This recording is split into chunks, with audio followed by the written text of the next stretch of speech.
This week's conviction and jailing of a Perth taxi driver for raping a female passenger was another black mark for the state's much maligned taxi industry.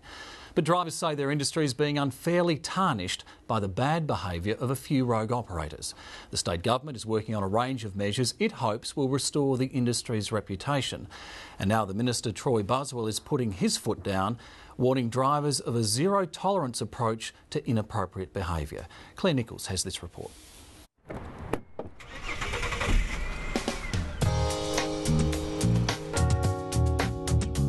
Homie Wadia has been behind the wheel of his taxi for nearly a decade.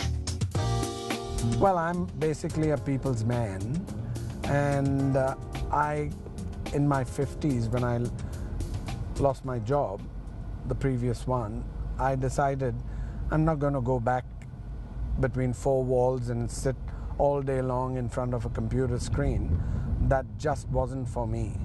So I decided I'm going to do something radically different, and this is just right up my alley. Have you had some real characters in this cab? Oh yes, unbelievable characters and unbelievable personalities. It's a job and an industry he's passionate about, but each day on the meter gets a little harder for Homie Wadia as the reputation of Perth's taxi drivers takes a battering. Public views taxi drivers like you guys in the media have manipulated us and our reputation. When they told the driver they were $3 short of the fare, the man allegedly drove off, locking Michael in. Offences range from indecent assaults to sexual penetration offences. For years, he cruised Perth streets, looking for drunk young men to take home and sexually abuse. As the bad news stories continue to add up, so too do the complaints.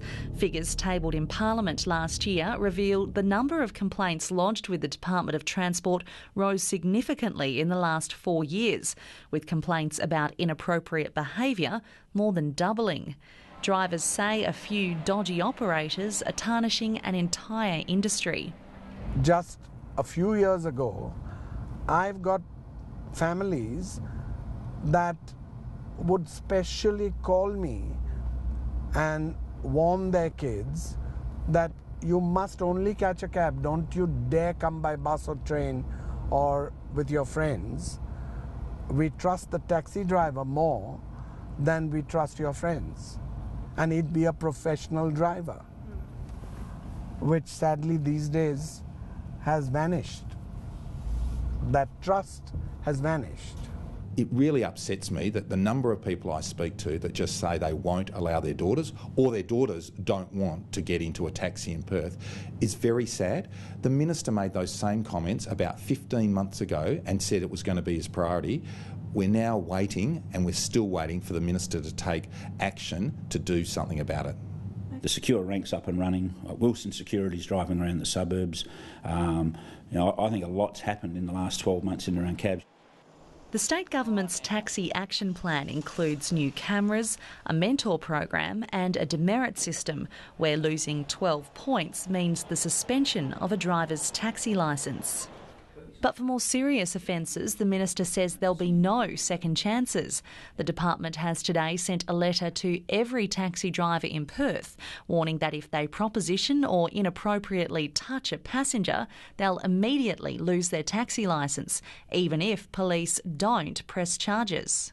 In circumstances where in the past you may have got a $200 fine, you'll now have your licence suspended or terminated. Drivers can take that matter up in the SAT if they decide to, but we're just not going to. We're not going to accept any of that sort of behaviour inside cabs. While the new hardline approach should help catch drivers who've already done the wrong thing, the aim is to stop those incidents happening in the first place. The government also wants to beef up driver training. Do you know where London Court? Okay, well look up London Court it's down here. At Swan Taxis in Victoria Park, 22 future cabbies are being guided through the taxi basics. We've had all walks of life through here, from airline pilots to GPs. There's a lot of professional people come through here as a part-time job or until they can get a job in their field. To get a licence today, drivers must obtain a medical check, a police clearance, pass an aptitude test, complete a course like this one, and finally take a test in a simulated cab. The trainers here put an emphasis on communication and geography, but admit the course, as it exists at the moment, is unlikely to identify potentially dangerous operators. They do everything correct while they're being monitored. Once they get out there by themselves, we don't have control here. And we don't licence them. The Department of Transport is the licensee. The Department of Transport did run psychological tests on new drivers between 1996 and 2010. Psychologist Paul Smith was the man who ran those tests, and he says they worked. About 30% of applicants didn't pass, and some of those rejectees were later convicted of serious and violent crimes. We had a rejection pool of approximately about a bit less than 1,000 over 10 years, in the first 10 years, and in that rejection pool the rejection pool was overrepresented with people who, subsequent to the testing, committed and were convicted of very serious crimes. The government dropped the psychological tests in July 2010. Since then, Paul Smith has been in a contractual dispute with the department.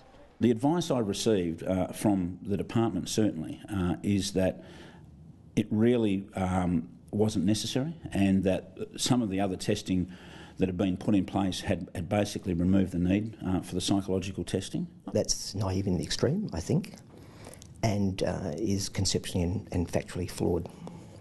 Paul Smith is convinced the number of rogue drivers entering the system has increased since the tests were stopped. There is a group, and I think that group has now swelled to at least a couple of hundred since the testing has ceased. And I think you are now starting to get, or I'm anecdotally, I'm receiving reports that drivers are even taking longer routes, inflating the fare artificially, then putting it back to the young woman and saying, well, how are you going to pay for the fare? The Minister says he is open to reintroducing the psychological tests. If an argument's made that it's needed, I'm happy to put it back in. I don't see that as being a problem at all. As many problems as there are within the taxi industry, the answers seem to be just as numerous. In a system with many groups and many interests, everyone has an idea of how best to drive out dangerous operators and restore an ailing reputation. And for drivers like Homi Wadia, there's a concern all those solutions are being devised without consulting those behind the wheel. You talk to taxi drivers, they've all got a view on something, but yeah, they do, and and there's a lot of experience there, and I think the government should be, and the department should be using that to the better of the taxi industry. Homi Wadia remains unconvinced about the proposed changes for the industry. The only thing that seems clear is that the road to a better reputation will be a long one. It's sad, but there is so much coming in the media against the taxi driver that sometimes I feel, is this really an industry that I want to be proud to be a part of?